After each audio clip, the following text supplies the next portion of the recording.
Welcome to CramerSez. CramerSez. Be part of the show at CramerSez.com.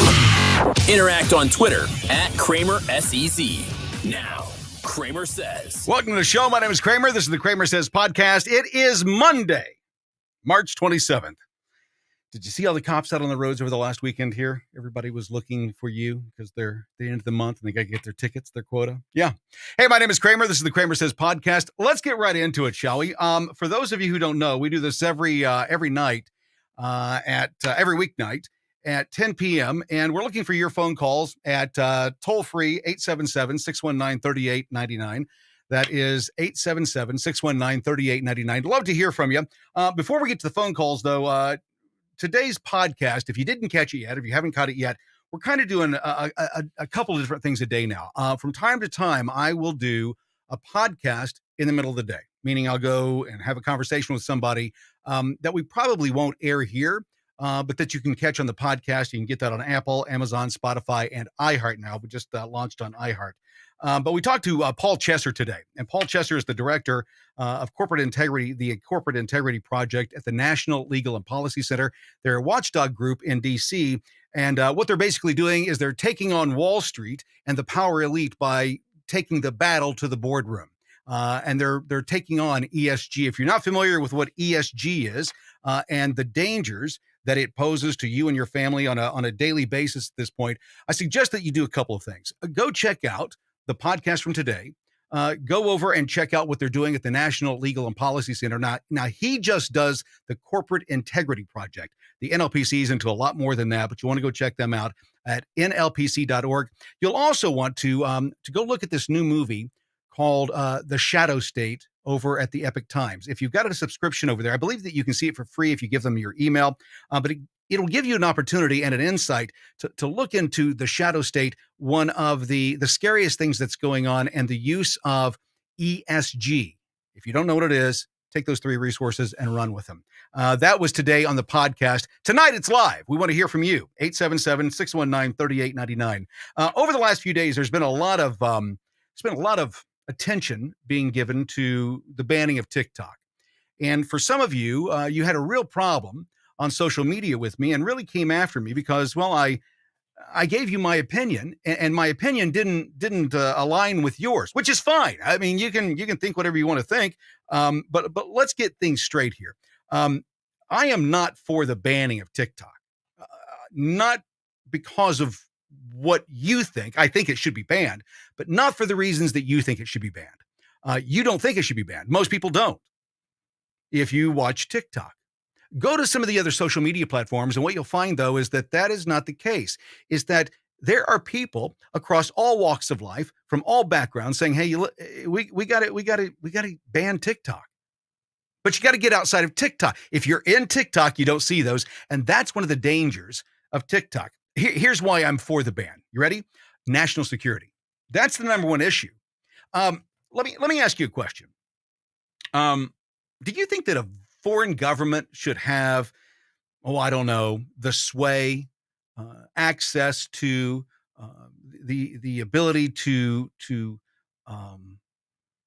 sway public opinion for 150 million people in another nation? Do you think that a government should have that kind of power? I mean, here's my standpoint. I don't think they should, and I'll get to that in a moment. For example, would you want Russia to own a TikTok-like product in the U.S. right now? How about Venezuela, Cuba, North Korea? Let's be straight here.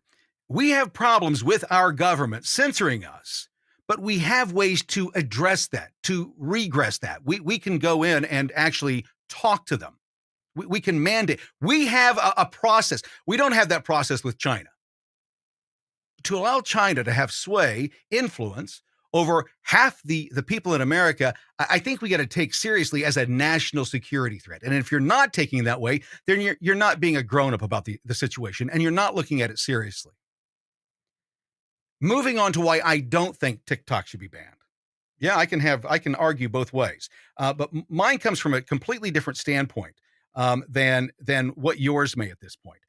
Why I'm against the ban and the way that they're structuring it right now is that I don't think that any government, let alone China, should be able to have any influence on what we as Americans say. I don't care about China. I don't care about Russia. I don't care about any other country on earth, only here in the US.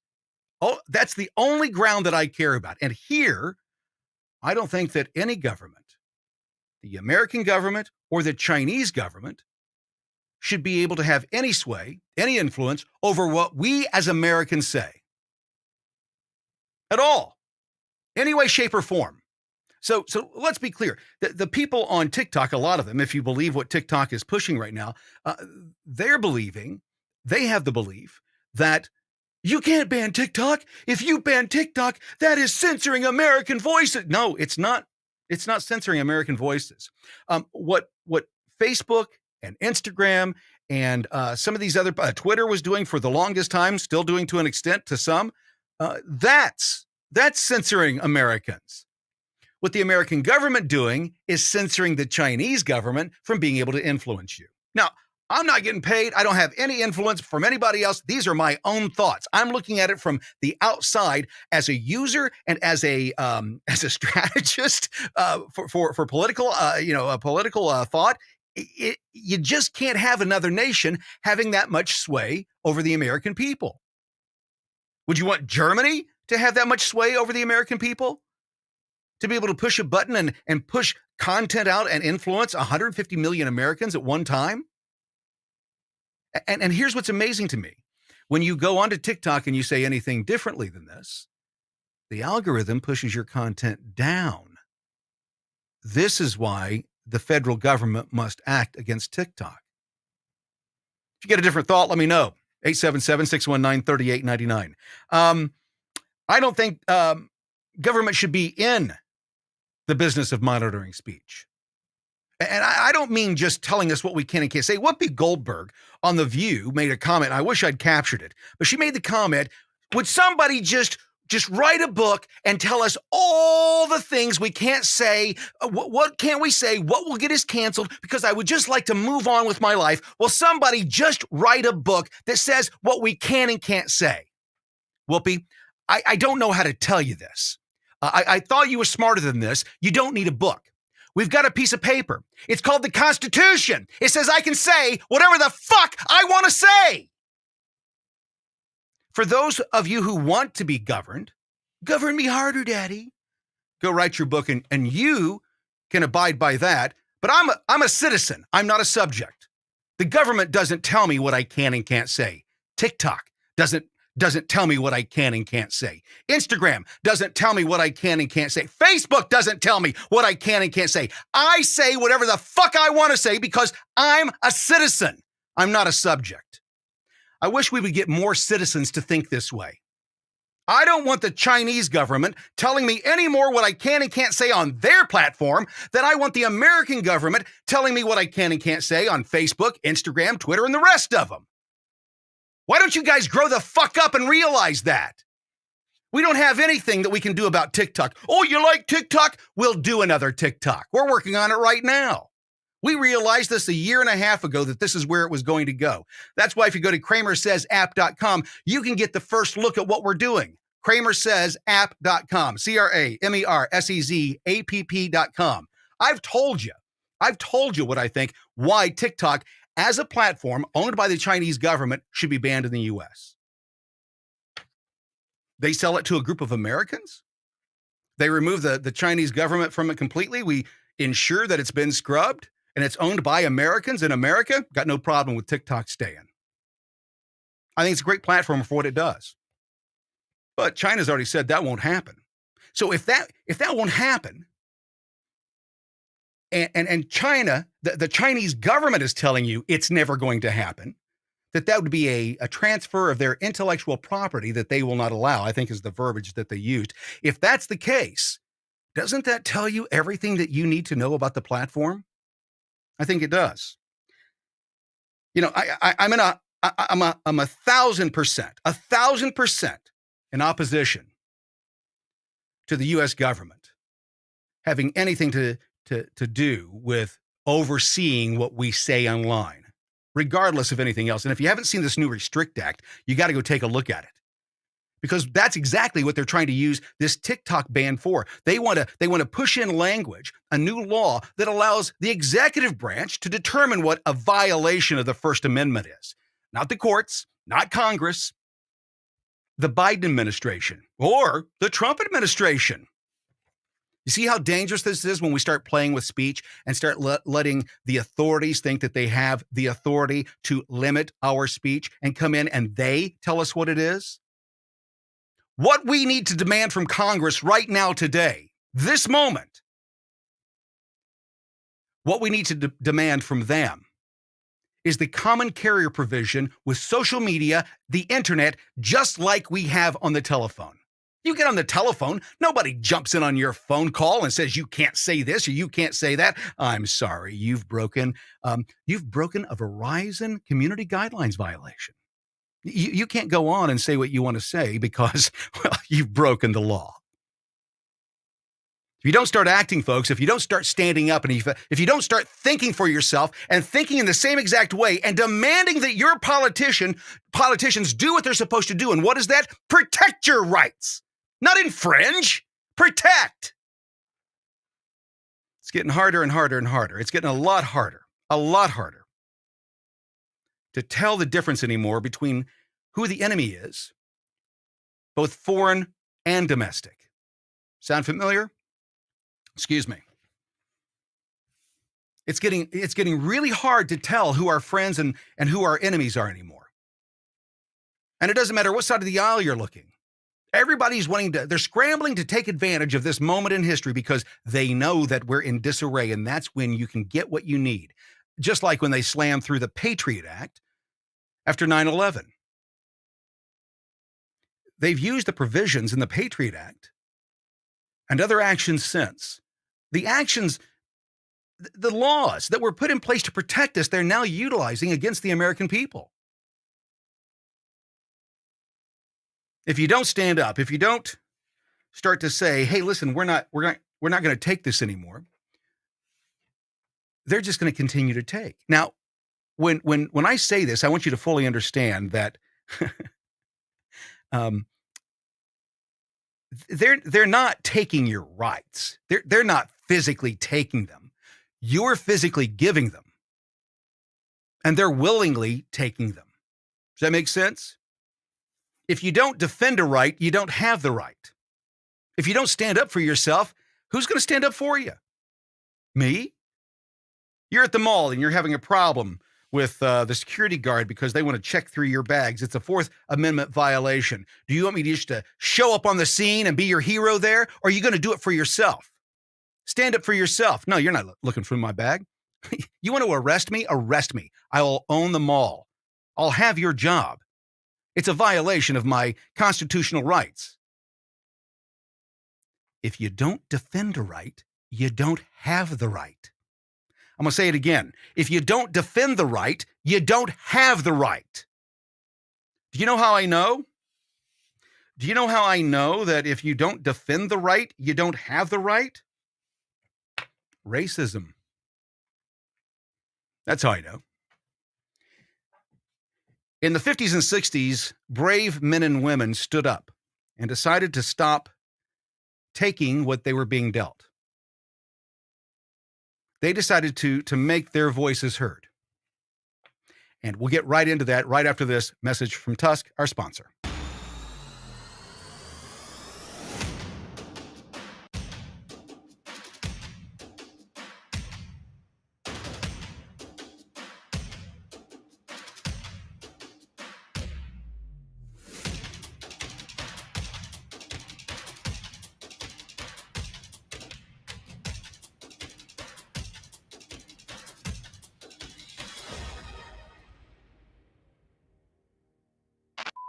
Welcome back. My name is Kramer. This is the CramerSez podcast. We do this live. And I shouldn't say this is a podcast. This is a live cast. We do this live every weekday night at 10 p.m. Would love to have you drop in, give us a call. But before we do that, I want to get through this right here.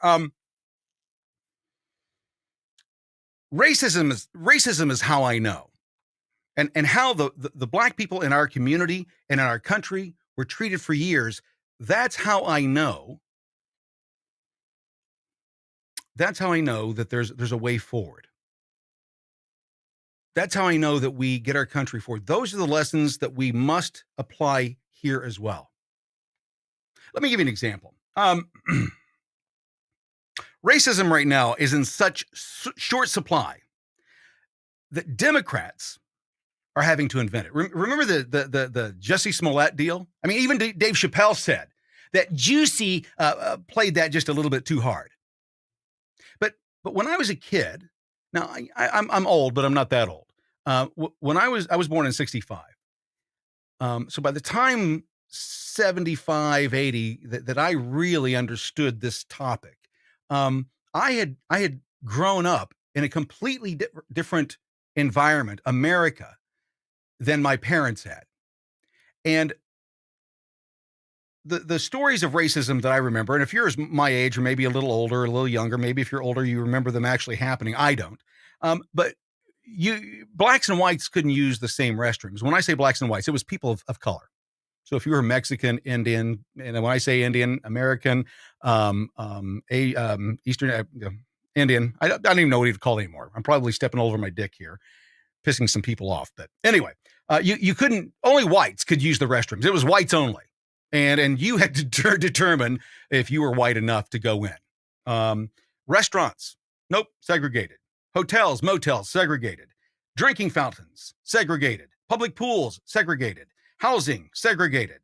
Schools, segregated. Now, these are the images that we were shown when I was a kid. And I have a 9-year-old granddaughter who's being taught some of this right now. And it's interesting the difference in the language of what they're saying and what we were taught and what they're being taught. What we were taught when I was a kid is that it was the Democrats who did this. The Democrats did this deed. It was Democrats who owned slaves. It was Democrats who fought to maintain slaves. It was Democrats that formed the KKK. It was Democrats who instilled the Jim Crow laws. It was Democrats who did what they did throughout the South from the 1860s all the way up to the 1980s. It didn't stop. Nixon's Southern strategy did not work. It didn't take. It never happened. It's a myth. It wasn't until the South became conservative, our values, the values of personal responsibility, human dignity, and personal freedom, individual rights. When that concept hit the South, guess what happened? Well, the shit that we see in all the movies and that everybody's complaining about now, that shit stopped. Was there still racism? Yes. There's always going to be racism. I don't care where you go, there's racism. And these morons that say, well, racism is based on oppression. No, racism is based in your heart. Do you hate somebody because of the color of their skin? Do you distrust them because of the color of their skin? If you do that, regardless of what the color of your skin is, you're a racist. I don't care if you're white, black, green, purple. I don't care. It is what it is. That's the definition of racism.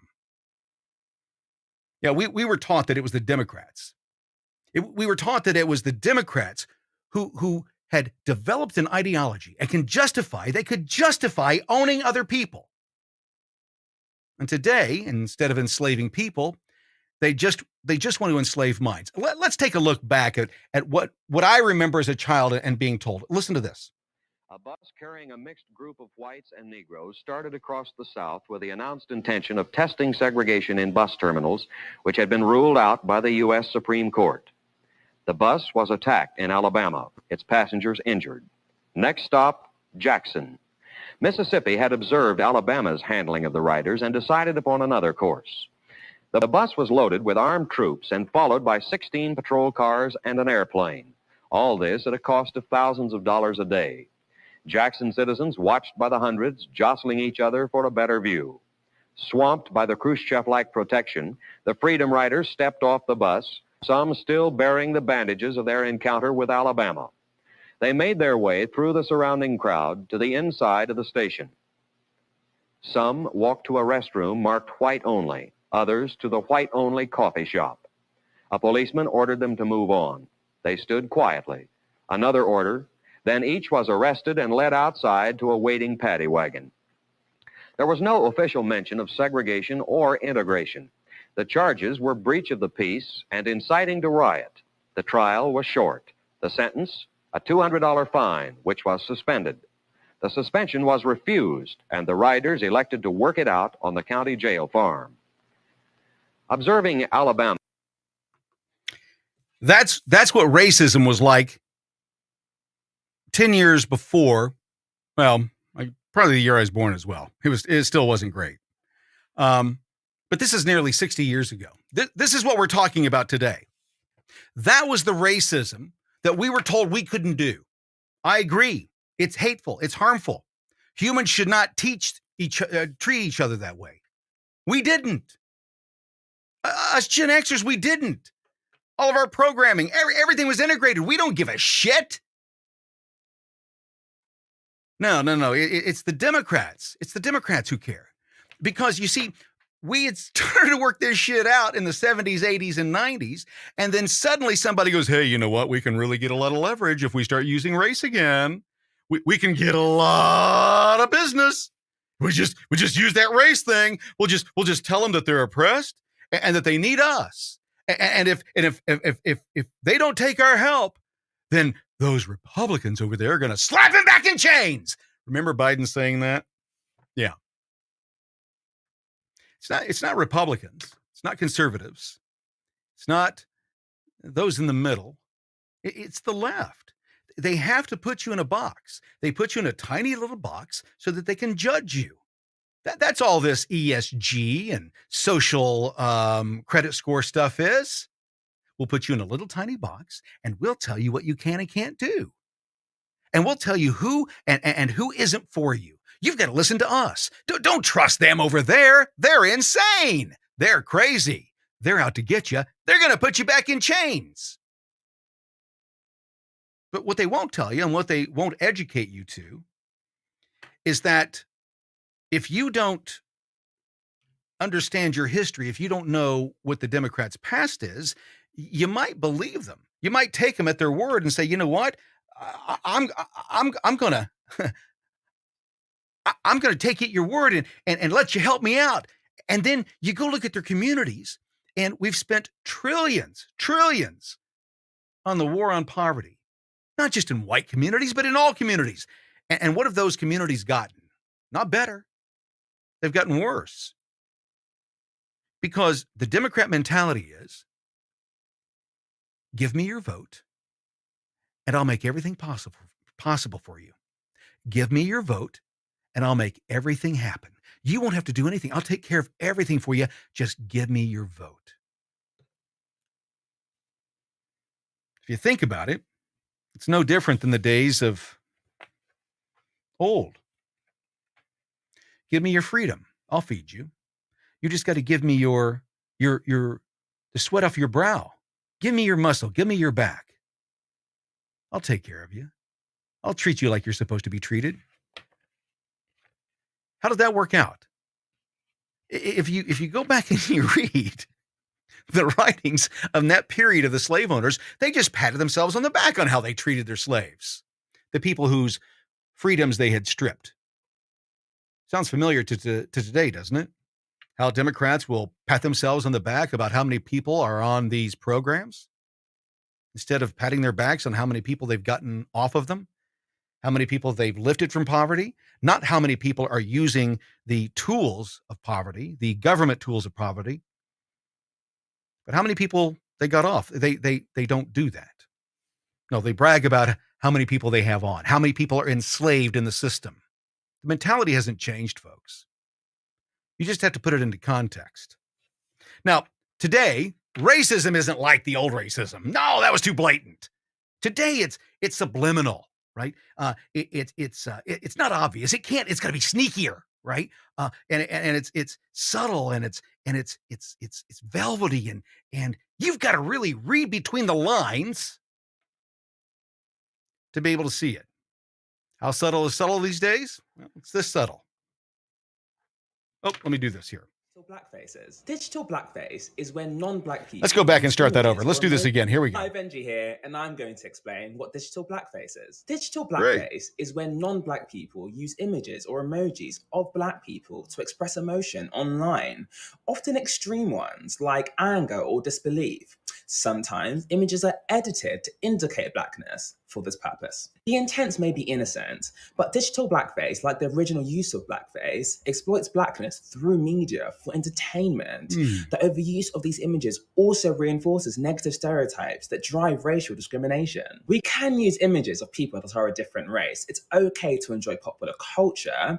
We should just be conscious of the impact the media that we share online may have on communities with less privilege. For example, if you find you always use images of black women to express sass, consider the negative stereotypes you're reinforcing and how this might reflect your own unconscious biases, and try a different image next time. Hope that helps. Bye.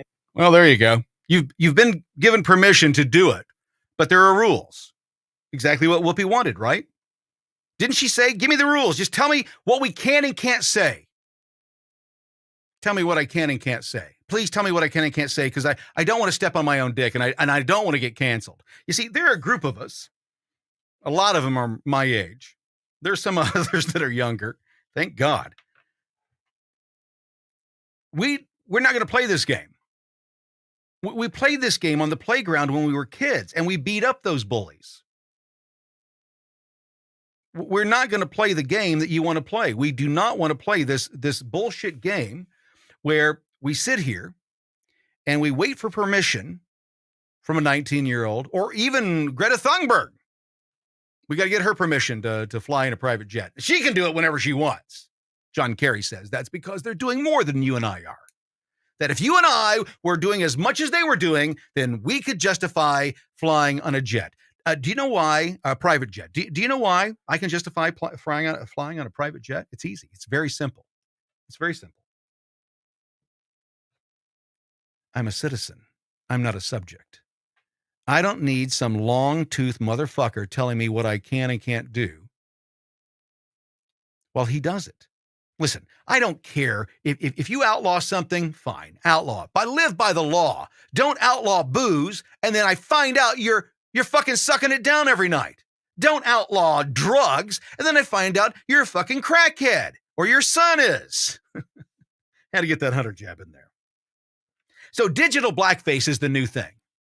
I mean, you got to ask yourself 3 letters. What the fuck?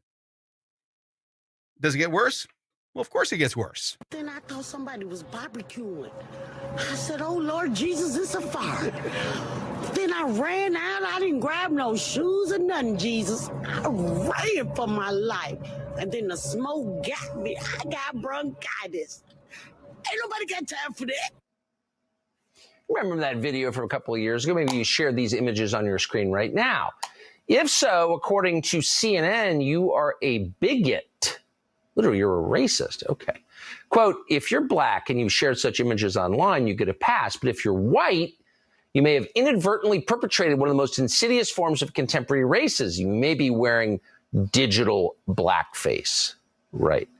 So different standards for different groups of American citizens. What we have here, of course, is a situation where the demand for racism in this country has far outstripped its supply. Jason Whitlock is the host of Fearless. He joins us to assess. Jason Whitlock, thanks for coming back. It's great to see you. You always kind of take these things to the deeper level that we miss on the first pass. What do you make of this? It's what's obvious. It's what you just said. There's just not enough racism, and so they're inventing new forms of racism. And the next thing CNN will be telling us is about digital lynching. Yeah. And digital lynching is when someone criticizes Barack Obama, Michelle Obama, or Stacey Abrams or Kamala Harris. And then they'll have digital slavery. And that'll be when Trump returns to Twitter and someone likes a Trump tweet. That's digital slavery. Exactly. And then there'll be systemic digital racism. And that is when Elon Musk purchased Twitter and quit shadow banning conservatives. That's, systemic digital racism.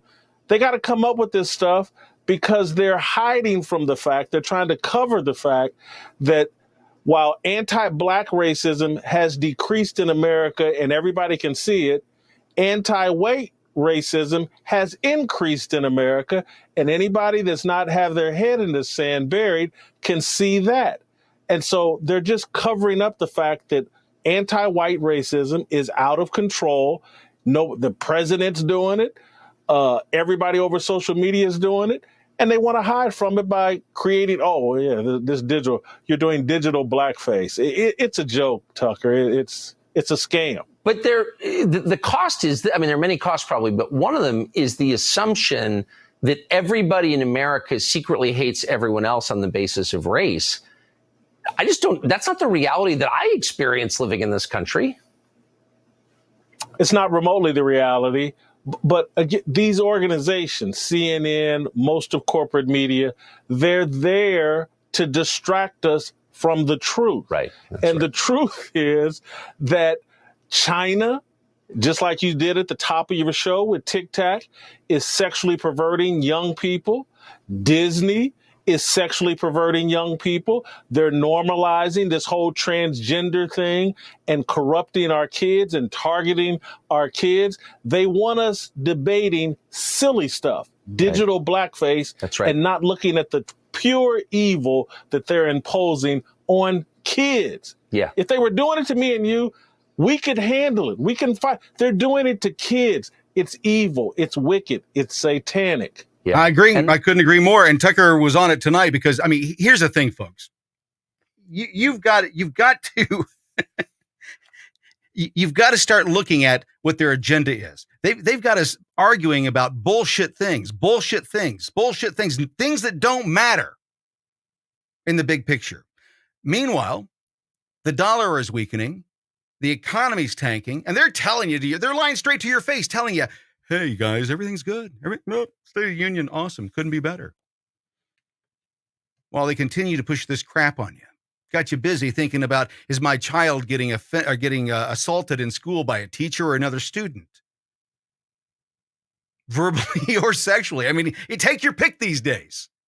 That's the situation that we're currently in. And why? Well, because of who we've got in power. I mean, look at Joe and Kamala.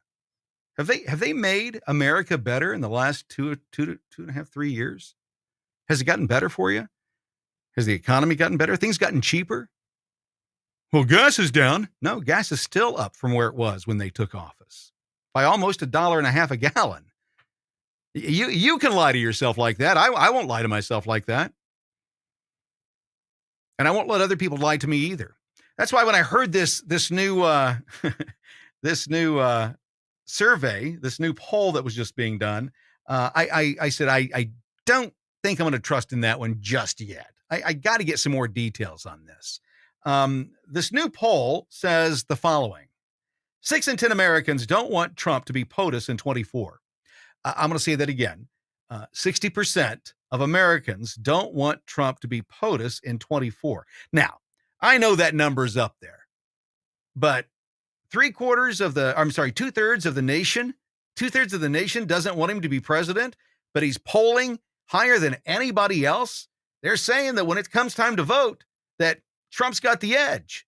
So I don't know if I want to believe this. I don't know if I should believe this. I know I don't want to believe it, but what I do know is I probably shouldn't. Why? Well, let me read it to you here.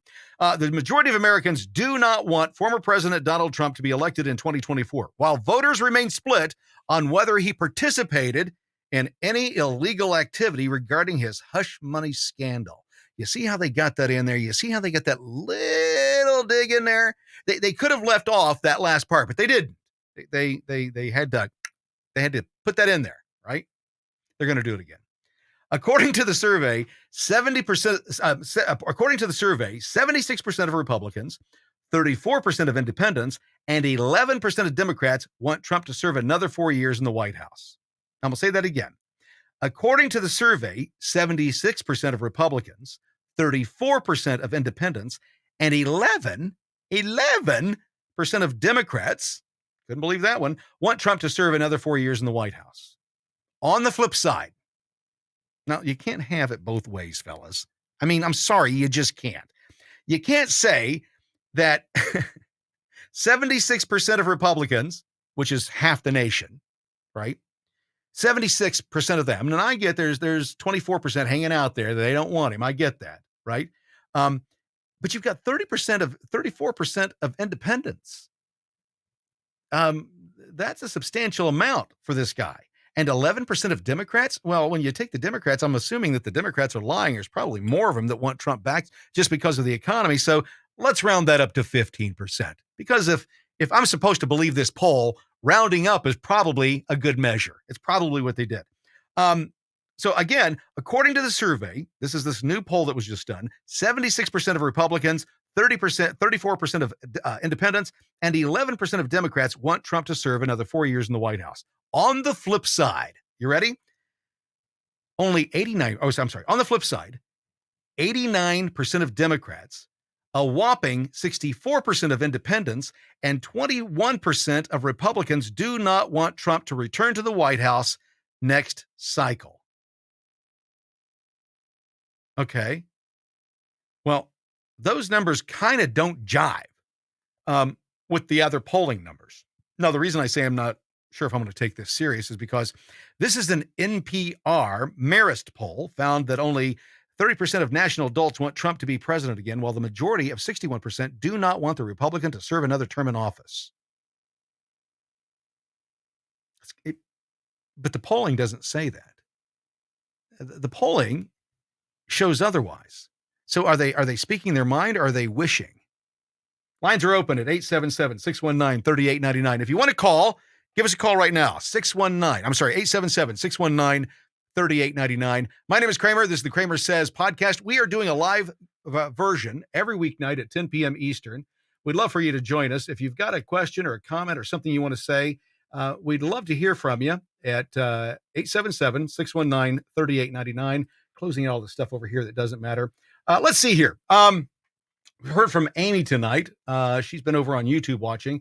It's about putting you in a box to make you feel like a victim, and now they can control and manipulate you. Yeah, that was earlier when we were talking about the Democrats and the racism of the past. That's what they've been known to do.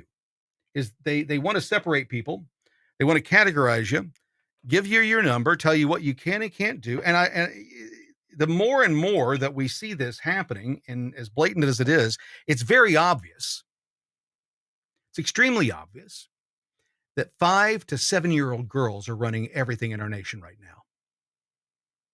Why do I say that? Because I have granddaughters and I had 2 sons, and my sons are not nearly as bossy as little girls are. And so when I hear them make the rules up on the fly, when I hear them saying, okay, well, you couldn't jump. I know the floor was lava, but you can jump here because when I jump here, it's not lava for 5 seconds. These are the games that I watch my granddaughters play. And it reminds me a lot of what we have going on in this country right now, of being told what we can and can't do. Today it's one thing, tomorrow it's another. The rules don't make sense. They don't obey science. It doesn't obey the science that we were taught. Hey guys, there's a very deadly virus out here, and I just want to give you a heads up. It has just mutated, and everybody went, oh, it mutated. Oh, what does that mean? Well, it could be more deadly. No, it can't. It could mean that we're going to have another wave of. Well, you might have that, but it ain't going to be as deadly as the first one, because that's not what viruses do. And what did we do? We spoke up during that period. Did you speak up? Did you say, hey, that ain't true? That's a lie. Saying that viruses get more dangerous as they mutate, that's a lie. That's misinformation. That's disinformation. That ain't a fact, Jack. They get more contagious, but they get less deadly as they mutate. In fact, you want them to mutate as fast as they can. That's why you do herd immunity. That's why you want it to blow through a population when it's not as deadly as what we found out it wasn't. How do you get to herd immunity? We kept asking that, didn't we? First it was 30%, and then it was 50%, and then it was 70%. If we could get 70% of the people in the country, if they could get the vaccine, then that would cure everything. Did that cure it? No, it did not cure it. It did exactly what we said it was going to do. What we said it was going to do, and if you go back and look at my my videos on this platform, on Instagram, if you go back and look at when I first started posting 2.5 years ago, what you'll find out is this. We're running live on Instagram as we're doing this.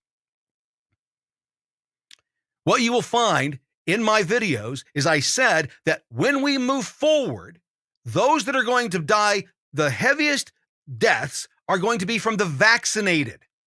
That's what I said 2.5 years ago. It wasn't me. It wasn't a guess. That's what the data suggested back then. That's what we were seeing from other countries. We kept using the Israeli data. Oh, the Israeli data, that's no good. Well, it's been pretty accurate so far.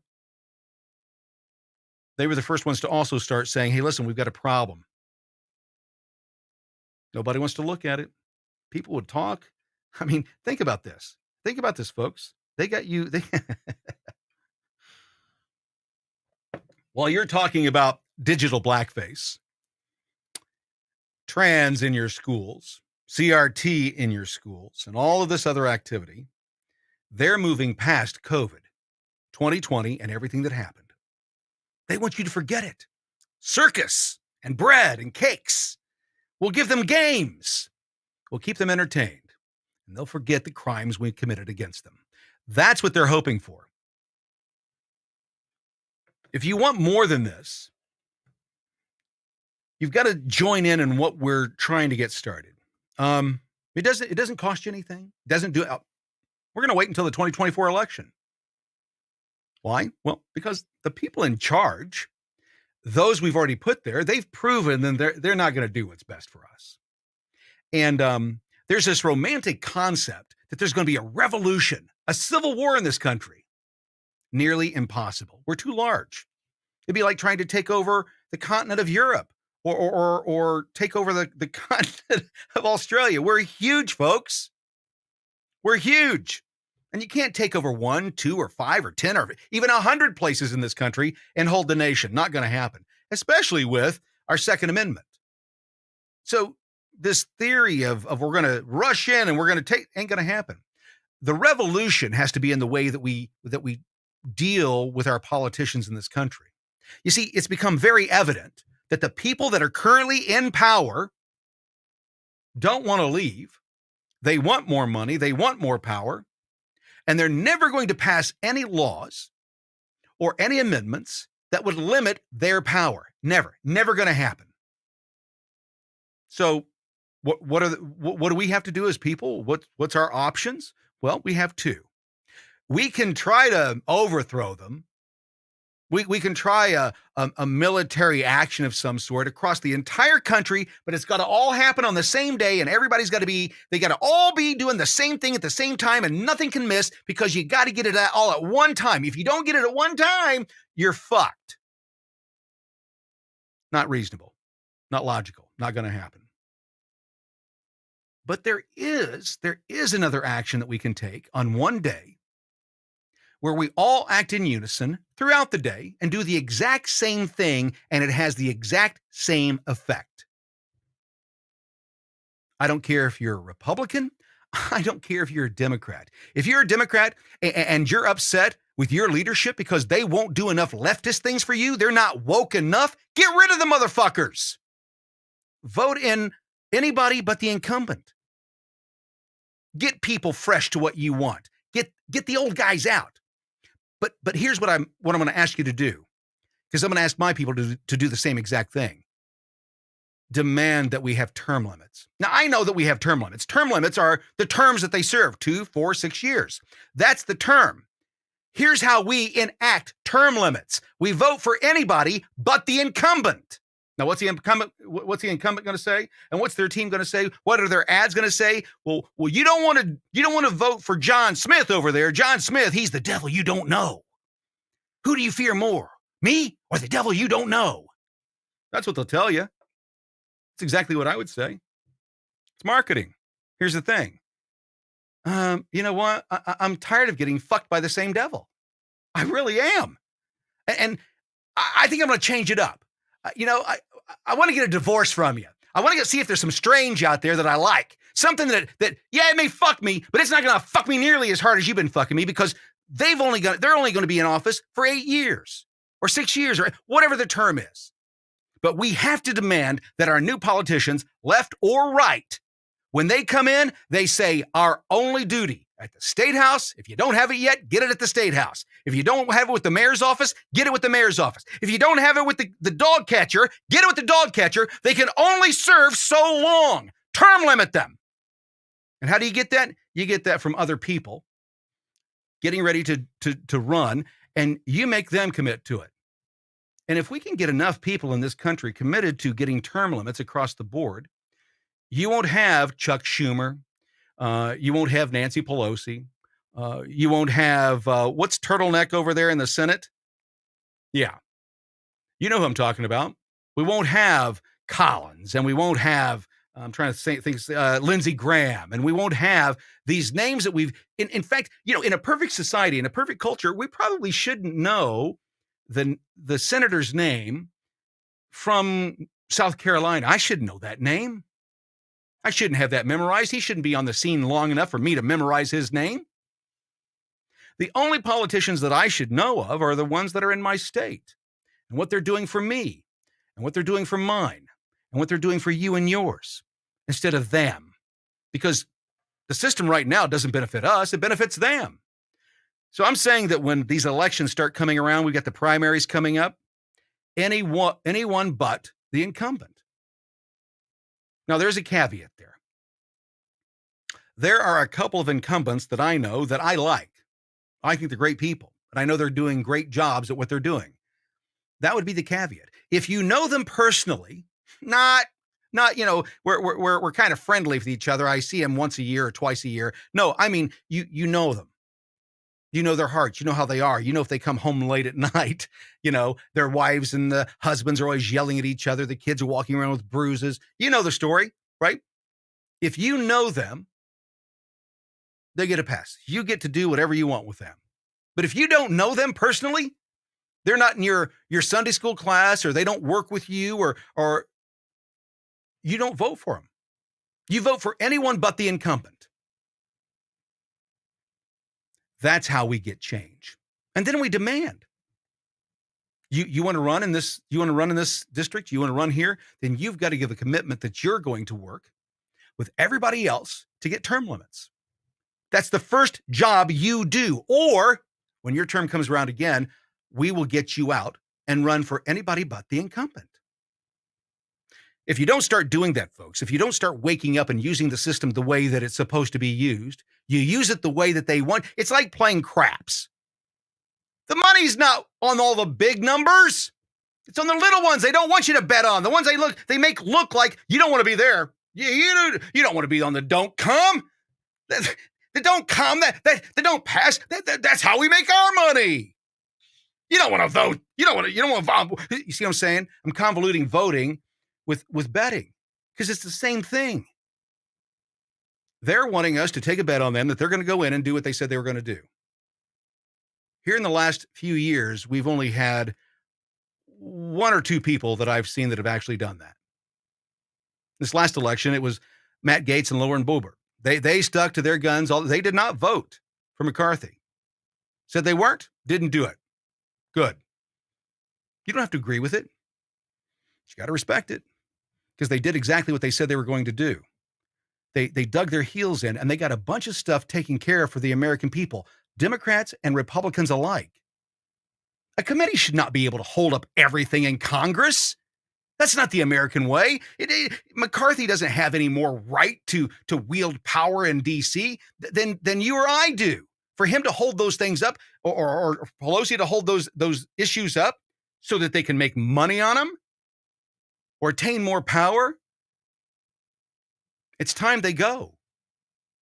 Our founding fathers never intended for our politicians to be in office 30, 40, 50, 60 years. How many politicians have we seen where they say they served 48 years, say honorable? No, I'm sorry. You can't be in D.C. for 45 years at that level and still be honorable. You can't go to D.C. a poor person, and leave a multimillionaire and still be honorable. May be the booze talking, but I think that's my patriotism speaking. Hey, if you haven't heard about Tusk, you got to get yourself some Tusk. Tusk is the web browser. They're not only a sponsor, but they're also close personal friends, and I invested as well. You have the opportunity to invest if you want. Not saying you have to, but if you want, at wefunder.com/Tusk. If you go over there, you can find out all about your ability to invest. They have a special program going on right now. I don't know what it is, but if you're into that kind of thing, go check it out. But Tusk is the new web browser built by conservatives for conservatives. As I've said before, it's not the perfect browser. It's not Google. I'm going to tell you up front, it's not. Right? It's got a bunch of the stuff that you want, a bunch of stuff you need. But if you want real information, you got to go to Tusk. They've actually made it possible for you to get your news feed, and you determine where it comes from by just saying, I want a conservative news feed, I want a centrist news feed, or I want a left news feed. And you get to pick back and forth what that is. Now, here's the killer, and this is why you should look at investing in Tusk. And this is the only pitch I'll give you. The reason I did is because a web browser is nothing, right? A web browser is nothing more than a way to communicate with Bing, Yahoo, Google, or the other search engines that are there. We've already got search engines. But what are we getting from those? What do you trust what you get from Google, Bing, Yahoo? We've seen when you do side-by-side tests, they give you ideologue instead of the information you're looking for. That's why Tusk is building a brand new search engine. The browser was first to get them into the market, but they are actively working right now to build the first new search engine. I think it's in 16 years, built by conservatives for conservatives. The number one mission of this new project is free speech in all things. So with that being said, here's a message from Tusk. If you haven't got it, go get it. You can get it at tuskbrowser.com. That's tuskbrowser.com.